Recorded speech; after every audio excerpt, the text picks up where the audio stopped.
The invitation. Eleanor Blackwood stared at the cream-colored envelope on her modest kitchen table, the gold-embossed insignia of the Rosewood Foundation catching the late afternoon sunlight. Her fingers trembled slightly as she traced the elegant script bearing her name. Invitations to the Rosewood musical soiree didn't simply arrive in the mailboxes of struggling composers living in cramped apartments on the unfashionable side of town. "This has to be a mistake," she muttered, pushing back a strand of auburn hair. At 32, Eleanor had spent a decade watching her contemporaries achieve recognition while her own compositions gathered dust. Her work, complex, haunting pieces that critics called too unconventional, remained largely unperformed outside small experimental venues. Her roommate Zoe burst through the door, dropping her yoga mat with a thud. "What's that?" she asked, eyeing the invitation. "Apparently, I've been invited to the Rosewood soiree." Zoe's eyes widened. "The Rosewood? As in the reclusive Rosewood family who basically own half the classical music world? How did they even find you?" Eleanor shrugged, equally mystified. "Professor Winters submitted one of my pieces to their annual discovery program.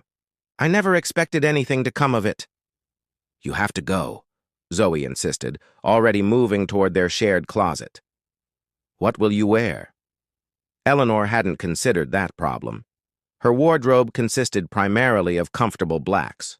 Practical, for someone who spent most days hunched over music sheets and her keyboard. "I don't belong there, Zoe. It'll be full of people who summer in the Hamptons and use philanthropy as a verb." "All the more reason to go," Zoe countered. "These are exactly the people who could change everything for you." 3 days later, Eleanor found herself standing at the gates of Rosewood Estate, a sprawling mansion nestled in the Berkshire Mountains. The October evening air carried a crisp chill, but nervousness kept her warm enough inside the borrowed midnight blue gown that Zoe had convinced a designer friend to lend her. "Name, please?" asked a steward with perfect posture. "Eleanor Blackwood," she replied, half expecting him to frown and inform her there had been a terrible error.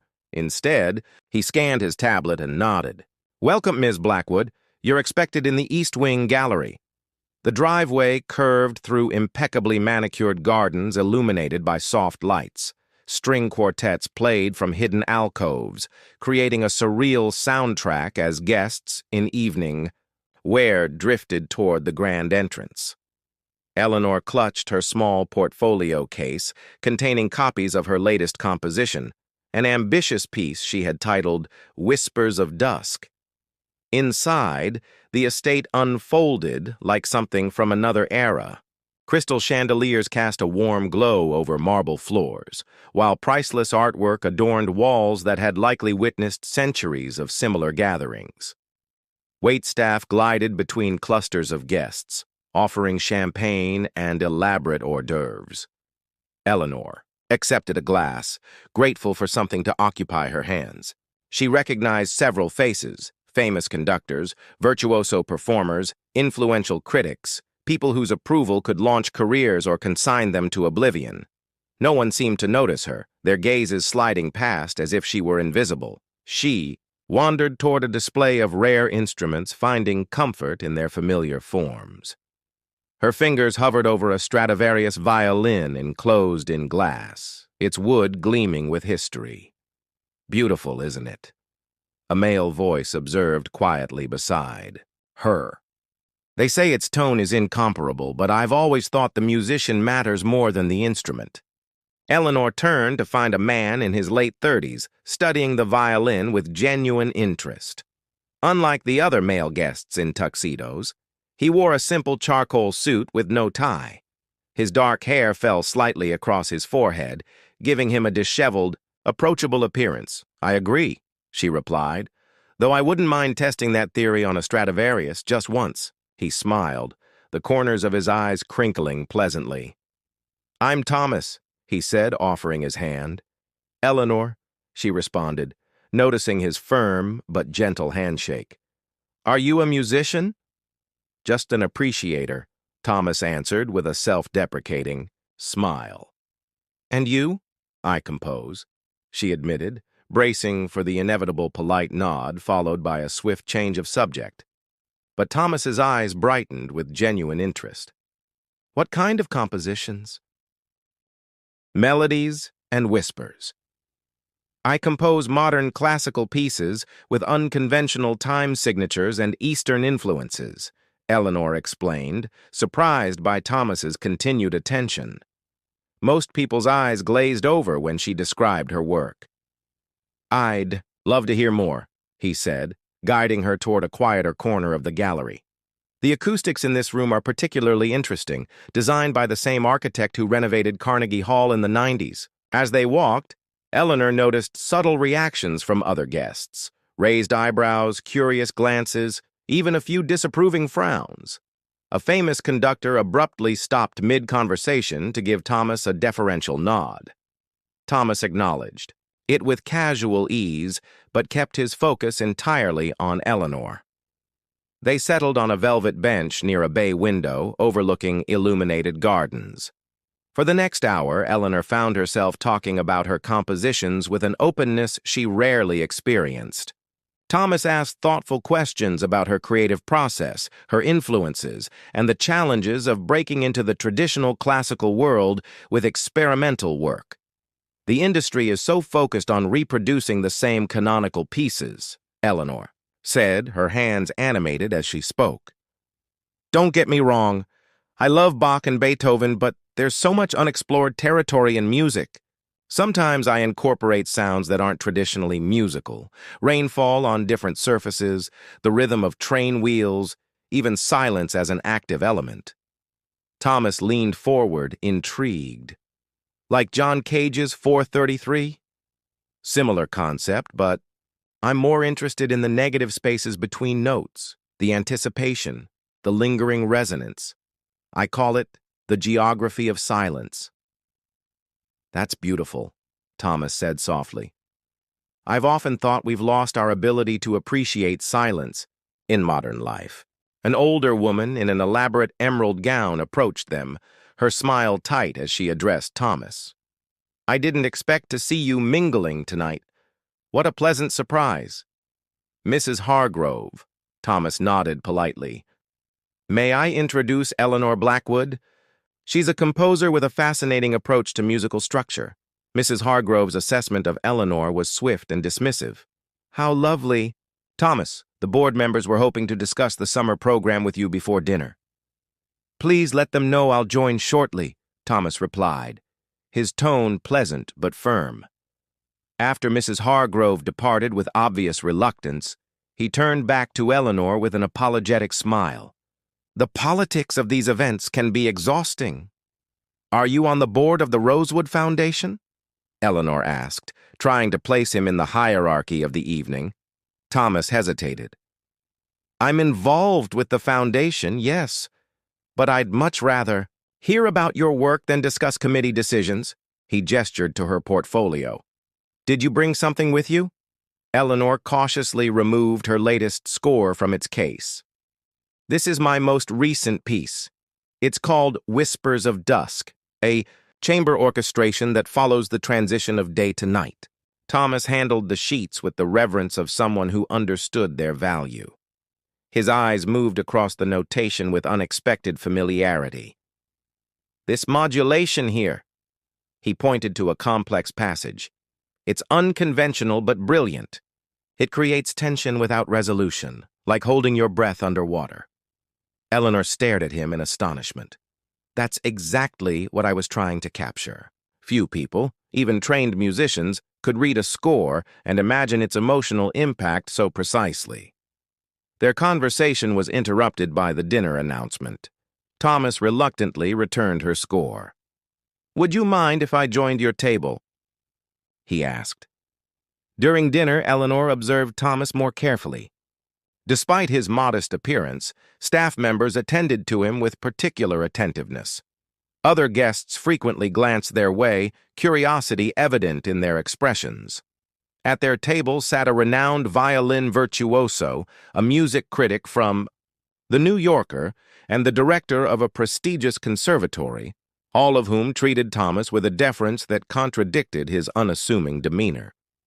The conservatory director leaned toward Eleanor. "How do you know Thomas?" he inquired quietly. "We just met tonight," she replied honestly. The director raised an eyebrow. "Interesting. He rarely attends these functions, and when he does, he almost never engages with guests." Before Eleanor could question this, Thomas returned from a brief absence, and the conversation shifted to safer topics. Throughout dinner, she caught glimpses of another side of him, moments of authoritative decision-making quickly masked by his return to attentive listener. He directed staff with subtle gestures and fielded quick questions from event coordinators. Between courses, after dessert, Thomas suggested they escape to the music room. "There's a piano there I think you might appreciate," he said with a hint of mischief. Eleanor followed him through a labyrinth of corridors, away from the main event. They entered a magnificent room with soaring ceilings and wall-to-wall bookshelves, filled with musical scores. At its center stood a stunning Bösendorfer grand piano, its black surface gleaming under carefully positioned lights. "Would you play something for me?" Thomas asked. "Perhaps a section from Whispers of Dusk?" Eleanor's fingers trembled slightly as she sat at the piano. This instrument was worth more than everything she owned combined. She closed her eyes, took a deep breath, and began to play.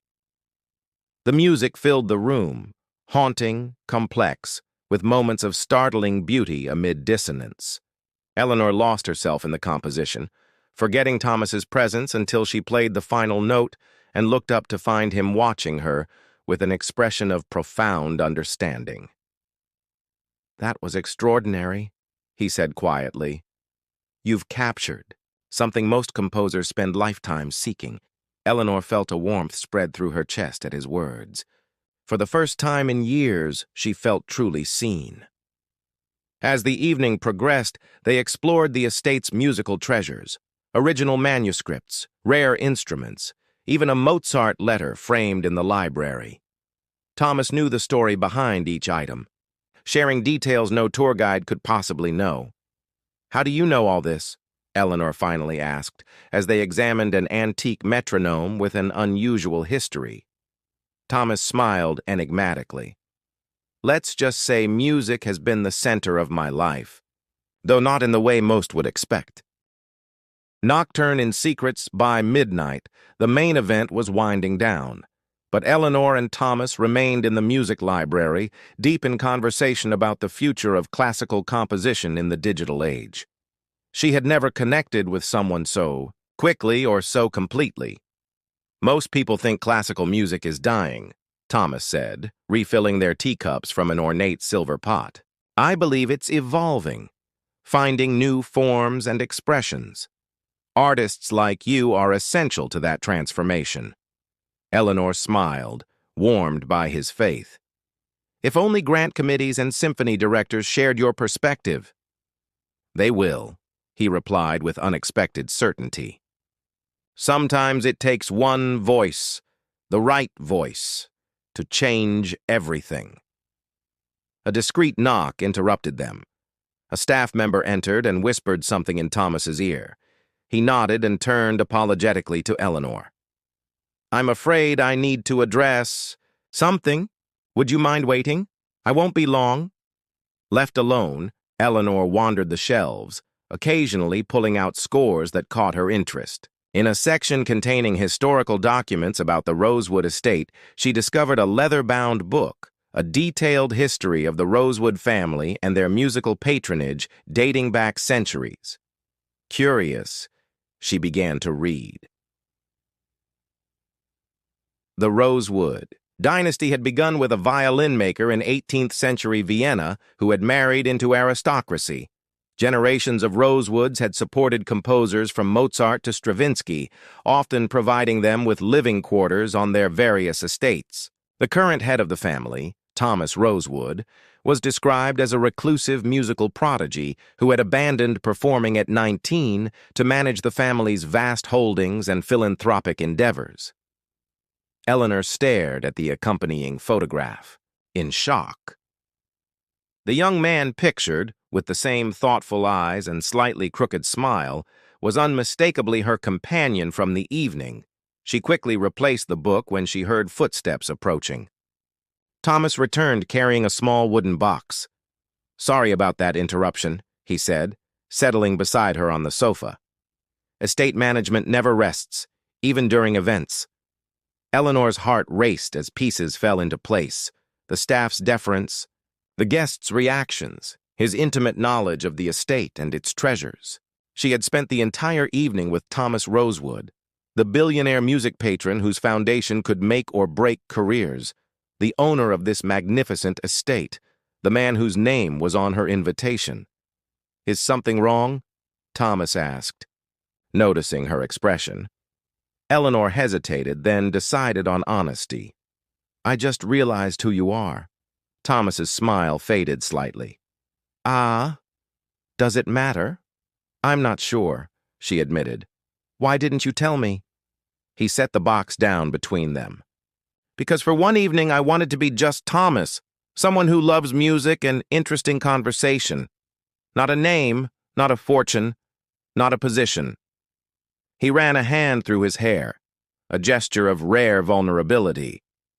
"People behave differently when they know who I am. Their words become careful, calculated. Nothing is genuine." Eleanor understood immediately. In her limited experience with successful composers, she had seen how people changed around them, laughing too loudly at their jokes, agreeing with their opinions before they'd even finished expressing them. "When you played your composition," Thomas continued, "you weren't performing for a patron or a benefactor. You were sharing something real. That's rare in my world." Eleanor nodded slowly.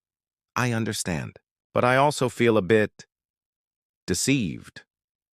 "That's fair," he acknowledged. "Would it help if I said tonight has been the most honest conversation I've had in years?" Before Eleanor could respond, Thomas opened the wooden box. Inside lay a small key and a card. "I was going to give you this before revealing my identity, so you wouldn't misinterpret the gesture." The card contained an address in the city and instructions. "What is this?" she asked. "The Rosewood Foundation maintains several artist residences. This one contains a state-of-the-art recording studio and living quarters. It's yours for 6 months if you want it. No strings attached. Whether you use it or not, your composition will receive full consideration from the Foundation's grant committee." Eleanor stared at the key, conflicting emotions washing over her. The opportunity was beyond anything she could have hoped for. Time and space to create without financial pressure, access to equipment she could never afford. Yet she couldn't help wondering if the offer stemmed from professional respect or personal interest. "Why me?" she asked quietly. "There are hundreds of composers more established, more conventional, safer investments for your foundation." Thomas considered her question seriously. The Rosewood Foundation was established to nurture voices that push boundaries, that challenge us to hear differently. Voices exactly like yours. He paused. "And yes, I find you fascinating as a person. But those are separate matters." A clock chimed 1 in the morning, breaking the tension. Thomas stood. "It's late. You don't need to decide now. The car will take you home whenever you're ready, and the offer remains open regardless of your answer." As he moved toward the door, Eleanor called after him. "Thomas, if I accept, will I see you again?" He turned, his expression unreadable. "That depends. Would you be seeing Thomas or Thomas Rosewood?" The crescendo. 3 weeks after the Rosewood soiree, Eleanor stood outside a converted industrial building in the city's arts district, key in hand. Despite her lingering concerns about Thomas's motives, the opportunity to work in a proper studio for 6 months had proven impossible to resist. Her apartment lease was ending, her savings dwindling, and her artistic momentum building after the inspiration of that evening. "Just focus on the work," she reminded herself, sliding the key into the lock. The music is what matters. The space exceeded her expectations. Soaring ceilings with exposed beams, floor-to-ceiling windows facing north for perfect light, a baby grand piano positioned to capture the morning sun. The recording studio contained equipment she had only read about in music production magazines, and the apartment portion was elegantly furnished with subtle attention to a composer's needs, acoustic treatments, adjustable lighting, even a small reference library of scores. On the desk sat a handwritten note. The space is yours to transform. Create boldly. TR. No further communication had come from Thomas since the night of the soiree. Eleanor had researched him extensively in the intervening weeks, learning that his reputation for reclusiveness was well earned. Despite controlling one of the largest private arts foundations in the country, he rarely appeared at public events and never gave interviews. His personal history remained largely mysterious beyond his abandoned career as a pianist and his parents' tragic death in a sailing accident when he was 25. Eleanor settled into a productive routine, finding the solitude and resources profoundly liberating. Her composition flourished in ways she hadn't anticipated. The piece she had begun at the soiree evolved into a larger work, a symphony in 4 movements that explored the concept of revelation. Each movement represented a different type of truth being uncovered: gradual understanding, sudden realization, painful recognition, and finally, acceptance.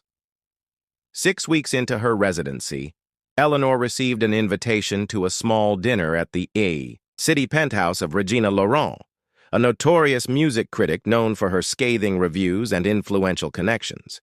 The invitation mentioned showcasing promising talents supported by the Rosewood Initiative. Eleanor suspected Thomas's influence, but appreciated the opportunity regardless. The evening of the dinner, Eleanor dressed carefully in a simple burgundy dress, bringing along recordings of her work in progress. The Laurent penthouse occupied the top floor of a historic building with spectacular views of the city skyline. 8 guests mingled in the living room when Eleanor arrived, primarily music directors and influential patrons she recognized from industry events. Regina Laurent greeted her with surprising warmth. "Eleanor Blackwood, I've heard fascinating things about your compositional approach. Thomas Rosewood rarely makes personal recommendations, so naturally my curiosity was piqued." Eleanor maintained her composure despite her surprise. "I wasn't aware Mr. Rosewood had recommended me specifically." Regina raised a perfectly arched eyebrow. "Oh, yes. He was quite insistent that we include you tonight. Quite out of character for him, actually."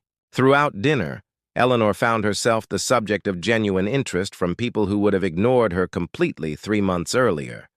They asked thoughtful questions about her work, listened to segments of her recordings, and engaged with her ideas rather than dismissing them as too experimental. As dessert was served, the conversation turned to the upcoming Rosewood Foundation Annual Showcase, an event where selected artists presented their foundation-supported works to an audience of the industry's most influential figures. "The showcase committee is meeting tomorrow," mentioned a symphony director. "I hear this year's selections are particularly innovative." Regina nodded. "Thomas is personally overseeing the curation. He's taking the foundation in bold new directions." She turned to Eleanor. "Have you submitted your work for consideration?" "Not yet," Eleanor admitted. "I'm still developing the final movement." "You should," urged Regina. "A successful showcase appearance can transform a career overnight." After dinner, as guests began departing, Eleanor found herself alone with Regina on the balcony. The older woman studied her with shrewd assessment. "You've captured Thomas's attention in a way I haven't seen before," she said bluntly. "I've known him since he was a boy with impossibly fast fingers and too many feelings. He doesn't connect easily with people." Eleanor felt uncomfortable with the personal direction. "Mr. Rosewood has been supportive of my work. I'm grateful for the Foundation's resources. Regina laughed softly. My dear, the Foundation supports dozens of artists each year. Thomas doesn't personally deliver residence keys to them, nor does he call in favors with old family friends like me to arrange introductions. She sipped her wine. He values authenticity above all else, a rare commodity in our world of performative personalities. Before Eleanor could respond, her phone chimed with a message. It was from an unknown number. Are you available to discuss your symphony? I'm in the building and could stop by Laurent's if convenient. TR. Eleanor's pulse quickened. She showed Regina the message. Well, the critic said with a knowing smile, it seems I'll have a chance to observe this fascinating dynamic firsthand. 20 minutes later, Thomas arrived. He looked much as he had at the soiree, understated elegance, slightly disheveled, hair. But something in his demeanor had shifted. He greeted Regina with familial affection before turning to Eleanor, his expression warming visibly. I hope I'm not interrupting, he said. Not at all, Regina replied. We were just discussing the showcase. I'll leave you two to talk music. The library has excellent acoustics if you need to listen to recordings. Alone with Thomas in Regina's book-lined library, Eleanor felt a complicated mix of emotions, gratitude, attraction, and lingering wariness about his influence and intentions. How are you finding the residence? He asked, maintaining a respectful distance. It's transformed my work, Eleanor answered honestly. I've accomplished more in 6 weeks than in the previous 6 months, Thomas nodded, pleased. I've been following your progress through the studio logs. Your symphony is evolving beautifully. You've been monitoring my work? Eleanor asked, unsettled by the revelation. Thomas looked immediately contrite.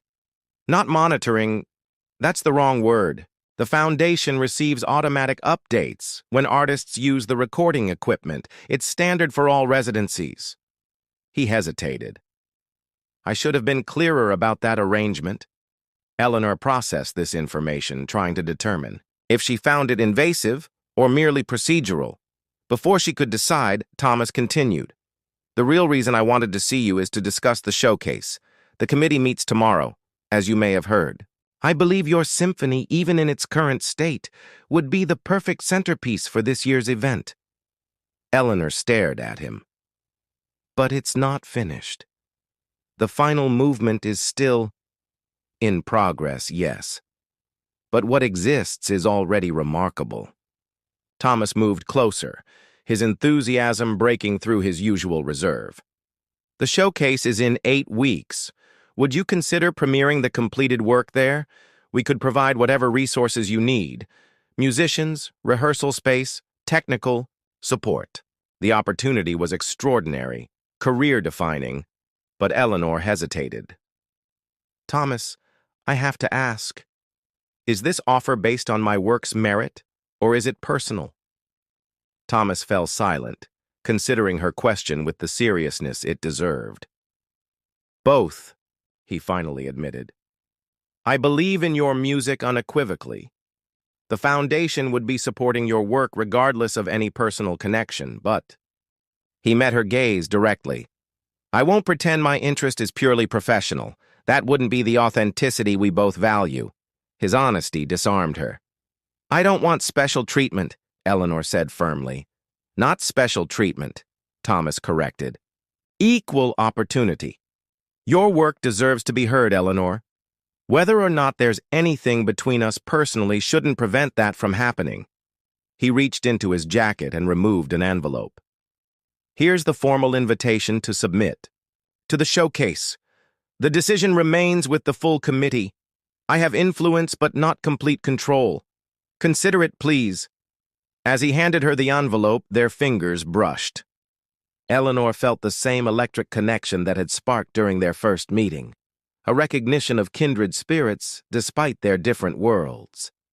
I should go, Thomas said quietly. But before I do, would you play me what you've composed? Of the final movement? Even if it's just fragments? Eleanor hesitated, then nodded. Regina's library contained a small, upright piano. She sat and positioned her hands, then looked up at Thomas. It's called acceptance. It's about finding peace with truth, whatever it might be. She began to play, losing herself in the music as she always did. The composition moved through conflict toward resolution, each phrase searching for harmony amid complexity. When she finished, she looked up to find Thomas watching her with that same expression of profound understanding she had seen at the soiree. "That's how I feel when I'm with you," he said simply, "like discordant parts of myself finally making sense." Harmonious Futures. The morning of the Rosewood Foundation. Annual showcase arrived with a flurry of last-minute preparations. Eleanor had barely slept, reviewing mental notes for the musicians and adjusting tempos in her head. The past 8 weeks had been a whirlwind of composition, rehearsals, and careful navigation of her evolving relationship with Thomas. After their meeting in Regina's library, they had established boundaries, professional distance until after the showcase, to ensure the integrity of her work and his foundation's reputation. Their connection had deepened through discussion of music and philosophy rather than traditional dating, creating an intellectual intimacy Eleanor had never experienced before. Thomas had kept his word about the selection committee. Eleanor's symphony had been chosen on its merits, with several committee members championing it enthusiastically. She had learned later from Regina that Thomas had recused himself from the final vote to avoid any appearance of favoritism. The showcase venue, a renovated 19th century theater with exceptional acoustics, hummed with activity as Eleanor arrived for final sound checks. A 60-piece orchestra was assembling on stage, many of them principal players from prestigious symphonies who had taken special leave to participate. The program featured 5 artists supported by the foundation, with Eleanor's symphony as the culminating performance. In the green room, Eleanor found a small package with her name. Inside was a vintage conductor's baton, its wood worn smooth from use, with a note. "This belonged to my grandmother, who conducted when women weren't welcome on podiums. She would have recognized your courage. No matter what happens tonight, remember this moment. Your music, your vision, coming to life. Thomas." The gesture brought unexpected tears. Thomas had shared stories of his grandmother, a talented musician who had fought against the conventions of her time. The baton represented not just his belief in Eleanor, but a legacy of artistic persistence she was now part of. As the house filled with distinguished guests, Eleanor paced backstage, listening to the other performances, all excellent, innovative, works that reflected the foundation's commitment to expanding classical traditions. Her nervousness transformed into a strange calm as her time approached. This was why she had persisted through years of rejection and financial struggle, to create something meaningful and share it with the world. Thomas found her moments before she was due on stage. He looked striking in a tailored suit, but his expression held familiar warmth rather than formal distance. "The board members are impressed by the program," he said, "but they haven't heard anything yet." His eyes held pride and something deeper. "Are you ready?" Eleanor nodded, gripping the grandmother's baton. "I've made one small change to the final movement," she admitted. "I found its true resolution last night." Thomas smiled. "Music has its own timeline. We're just its vessels." Standing before the orchestra minutes later, Eleanor felt a profound sense of rightness. Her journey from that nervous, out-of-place guest at the soiree to this moment of artistic fulfillment seemed both impossible and inevitable. She raised the baton, and 60 musicians poised in anticipation. The symphony began softly, questioning phrases that built gradually in complexity and confidence. Each movement told part of her story, the uncertainty of new beginnings, the excitement of discovery, the challenge of truth, and finally, the peace of acceptance. The audience sat in rapt attention as the narrative unfolded in sound rather than words. In the final movement, Eleanor's late-night inspiration revealed itself. A motif from the first movement returned, transformed, no longer questioning, but answering with quiet certainty. The music built to a moment of brilliant clarity before resolving into a conclusion that felt both surprising and inevitable. As the final note faded, silence held the hall for 3 heartbeats before eruption. The audience rose in unanimous standing ovation, led by Thomas in the center of the front row. Eleanor saw tears on faces around the hall, the highest compliment for a composer who had sought to capture authentic emotion. The reception afterward buzzed with excitement. Critics approached with genuine praise, musicians requested scores, and directors discussed performance possibilities. Eleanor moved through conversations in a daze of exhaustion and exhilaration, frequently catching Thomas's eye across the room as he carefully maintained professional distance while beaming with undisguised pride. Near midnight, as the crowd thinned, Thomas finally approached her. "Walk with me?" he asked quietly. They slipped away to the theater's rooftop garden, the city lights spreading before them like earthbound stars.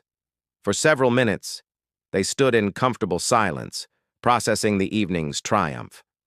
"The foundation will receive dozens of requests to sponsor performances of your symphony tomorrow," Thomas said finally. "Your career has transformed tonight. Whatever you want to compose next, whatever direction you choose to explore, the musical world is listening now." Eleanor turned to him, suddenly understanding the crossroads before her. "And what about us? Now that tonight is over and the professional boundaries are resolved?" Thomas took her hand gently. "That depends entirely on what you want. I need you to know something important." His expression grew serious. "I can open doors, Eleanor, but I can't and won't determine your path. Your talent earned tonight's success. If we pursue a relationship, your artistic independence must remain absolute." Eleanor considered his words carefully. She had spent weeks questioning his motives and her own, analyzing the power dynamics and potential complications. But in this moment, the truth seemed suddenly, brilliantly clear, like the resolution in her symphony. "I want authenticity," she said finally, "in my music and in my life. That night at the soiree when you were just Thomas to me, that's who I connected with. Not your name, not your foundation, not your influence. Just you, the person who understood silence between notes and listened to my music with his whole being." Thomas's smile held relief and joy. "That's who I am with you. The only person in my life who saw me before the title." "There will be challenges," Eleanor acknowledged. "People will question my success, your judgment, our boundaries." "Undoubtedly," Thomas agreed. "But I think we've both spent enough time worrying about others' perceptions." He gestured toward the city below. "Tonight, your music spoke its truth. To that entire hall. No one who heard it could question its integrity or your talent." Eleanor realized she had been composing their story from the first note she played for him. A complex piece with dissonance and harmony, questions and answers, tension and resolution. Like any worthwhile composition, it would continue to evolve, challenging both creator and audience. "I have an idea for my next project," she said, leaning against the rooftop railing. "A duet, piano and cello, exploring the conversation between two distinct voices that maintain their independence while creating something new together." Thomas's fingers interlaced with hers. "I'd like to hear that very much." Below them, the last guests departed the theater, dispersing into the night with Eleanor's music still resonating in their minds. Above, stars pierced the city's glow like distant notes waiting to be incorporated into some cosmic composition. Eleanor felt perfectly positioned between these worlds, feet firmly planted in her hard-won artistic identity, heart open to possibilities she had never anticipated. "So," she said, turning to face him fully, "this is all yours, isn't it?" She gestured to the foundation building, the theater, the artistic empire he had inherited and transformed. Thomas shook his head, his expression soft in the moonlight. "Not anymore," he said simply. "Now it belongs to the music, to artists like you who make it live and breathe." He touched her cheek gently. "The most valuable things can't be owned, Eleanor. They can only be recognized, nurtured, and set free." As they stood together beneath the vast night sky, Eleanor understood that true acceptance wasn't an ending but a beginning, the quiet moment after one composition concludes and before another begins. Whatever symphony came next, they would face it together, two independent melodies finding harmony without sacrificing their essential nature. In the distance, the city's cathedral bells chimed midnight, marking the transition from one day to the next with the same certainty Eleanor now felt about her path forward, both as an artist and as a woman who had found unexpected connection in a world where genuine understanding was the rarest treasure of all.